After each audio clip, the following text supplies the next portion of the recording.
Bom dia, estamos aqui eu fui convidada, estou aqui muito feliz em estar aqui e vou falar sobre o tema competência tributária e estamos um pouquinho atrasados, mas vamos começar.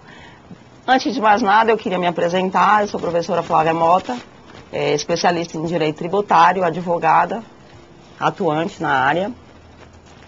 E queria também informá-los que a gente vamos ter em mais ou menos 50 minutos e teremos a oportunidade de vocês estarem encaminhando qualquer dúvida, qualquer questionamento sobre o tema tratado.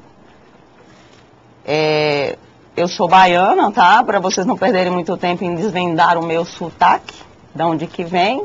E como que estamos com relação ao conteúdo de tributário, espero que vocês estejam bem afiados. De qualquer forma, a minha pretensão é que, ao menos com relação ao tema tratado, com competência tributária, vocês saiam um pouco mais seguros. Para iniciar o nosso tema, é importante que vocês acompanhem com o material, por favor. Eu forneci o material, vocês têm esse material aí.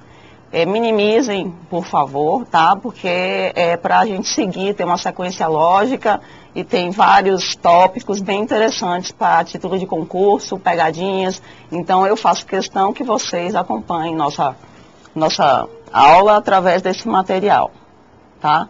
Então, para um breve e bem rápido histórico inicial, a gente fala sobre, se vocês podem notar, tem quadros aí que descrevem o poder de tributar, certo? Que tem a esfera, de um lado tem o quê? O sujeito ativo, né, que são os entes políticos, União, Estados, Municípios e Distrito Federal, que são os entes tributantes, que é o nosso fisco, que ele, através, né, do poder tributário, ele vai o quê? Vai ter uma invasão patrimonial compulsória e obrigatória, certo? De nós, coitados, pobres, réis mortais, sujeitos passivos dessa relação, os contribuintes, tá? Então, em virtude justamente dessa compulsoriedade, né, dessa obrigatoriedade, a gente percebe que a Constituição Federal teve um cuidado muito grande em tratar sobre competência tributária e matéria tributária. Então, podemos observar que o quê? Que a competência tributária, certo? Ela é tratada de forma bem assim, posso dizer, com muito cuidado, em virtude da própria natureza, né, dessa relação. E a gente percebe que, em virtude mesmo do nosso sistema, a Constituição Federal, ela adotou o princípio do federalismo, e que consiste em delimitar as pessoas políticas o poder de tributar. Então, ela, de forma estanque, ela determina o que a quem. Então, a gente percebe que essa competência tributária, ela se encontra nos artigos 153 a 156 da Constituição Federal. Mais adiante, a gente percebe que esse poder, certo, de tributar, ele coincide, pela Constituição Federal, a competência tributária, ela coincide com a competência legislativa plena, em virtude justamente de esses entes, uma vez recebendo essa delegação, eles poderão sim, deverão tratar sobre aquele tema específico que foi delegado a eles pela Constituição Federal, tá? E lógico que esses entes terão que obedecer o princípio, certo?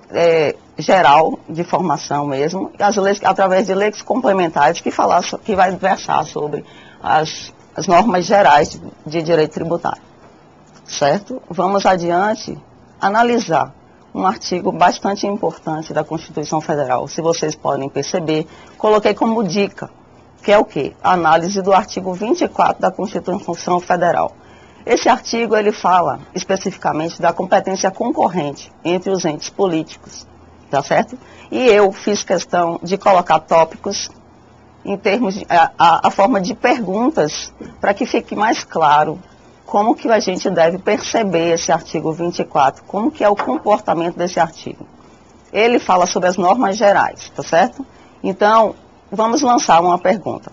A quem compete, certo, estabelecer as normas gerais? A gente sabe pelo artigo que é a União. Daí para frente, se. A quem vai competir, certo? De forma suplementar essas normas gerais? Os estados e o Distrito Federal, tá? Se não houver, a União não exercitou esse poder, não editou normas gerais, qual que vai ser o comportamento do Estado e do Distrito Federal diante disso? Eles poderão sim, deverão editar essas normas, ou seja, eles vão exercer a competência legislativa plena para esse assunto, tá? Daí o que acontece? Se, depois disso, uma lei federal que trate sobre o assunto, o que vai acontecer com essa lei distrital ou estadual anteriormente? O que vai acontecer? Ela vai ser suspensa na medida que for contrária à lei federal. Ou seja, isso aqui é uma casca de banana, o termo suspensão e não revogação, visto que não existe concorrência entre leis, tá? Então, essa é uma pergunta muito questionada e a gente tende a achar que o termo é o mesmo. Então, prestem bastante atenção quando vocês se depararem com esse questionamento, certo? Que o que é que vai acontecer com a lei estadual e distrital, uma vez que ocorrer uma edição de uma norma realmente federal sobre o assunto? Vai ser suspenso na parte em que for contrária a essa lei federal, não revogado, tá? Então, vamos mais adiante, depois dessa análise, ao artigo 24, que é o quê? Tratar sobre a competência tributária. A competência tributária, ela é intransferível, indelegável e irrenunciável, tá? Ela jamais vai admitir qualquer tipo de delegação, visto que a própria Constituição Federal cuidou de determinar a quem vai caber e quais são os tributos competentes para cada ente político. Visto isso, a gente precisa só aqui lembrar que existe um termo bastante questionável também, bastante perguntado, que é o que? A facultatividade dessa competência. Ela é facultativa, visto porque existem aqueles tributos que cada ente pode, que é delegado, que é atribuído, entretanto, ele não é obrigado a exercitá-la. Existe, claro, um estímulo que se faça uso desse poder. Entretanto, ele não é obrigatório. Então, logo, a competência tributária é facultativa, tá? Mais adiante, nós vemos aí que a gente percebe que o que é muito questionado também, e que esse sim é objeto de delegação, é a capacidade tributária ativa. Que é o quê? Em que consiste a capacidade tributária ativa? É justamente, esse assim é delegável, o ente que é competente, o competente, né? Ele pode delegar a administração tributária, que é o quê? Que nada mais é que a fiscalização e a arrecadação desse tributo. Essa é passível de delegação, tá certo? E aí a gente tem, acompanhando o conteúdo, eu fiz todo um quadro para que isso ficasse bem especificado, vocês tivessem uma visão de como que isso funciona. Então, a gente percebe que essa é a função. A competência jamais vai ser delegada, a capacidade tributária, sim, delegável. E em que consiste essa capacidade tributária ativa? Na função administrativa tributária de arrecadação e fiscalização. Eu quero comentar com vocês uma coisa que não tem aí, não coloquei algumas coisas aí, até para vocês terem que anotar e ter que correr atrás. Existe, com relação a essa capacidade tributária ativa, existe no artigo 119 do Código Tributário Nacional, que é o quê?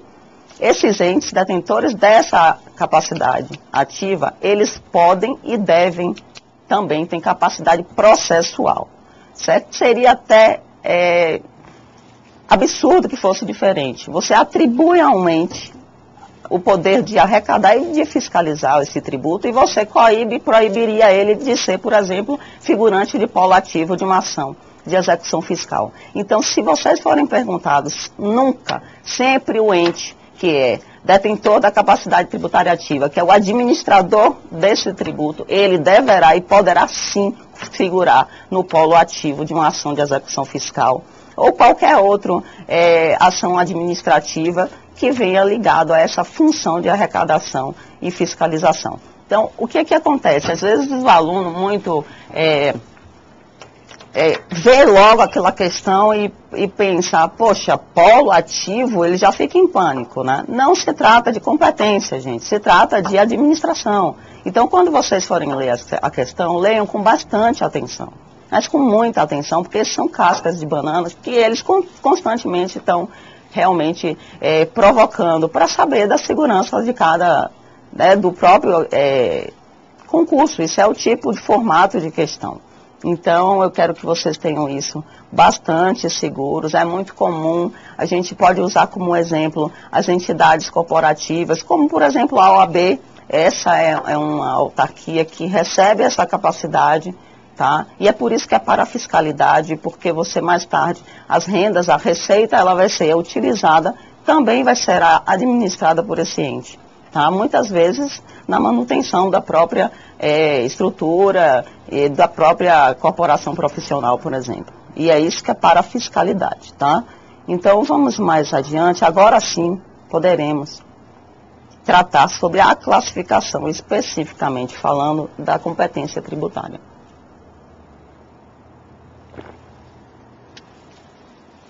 A gente pode classificar a competência tributária como privativa, como comum, cumulativa, especial, extraordinária e residual, tá? Então, vamos agora aqui iniciar a competência privativa. Em que consiste a competência privativa?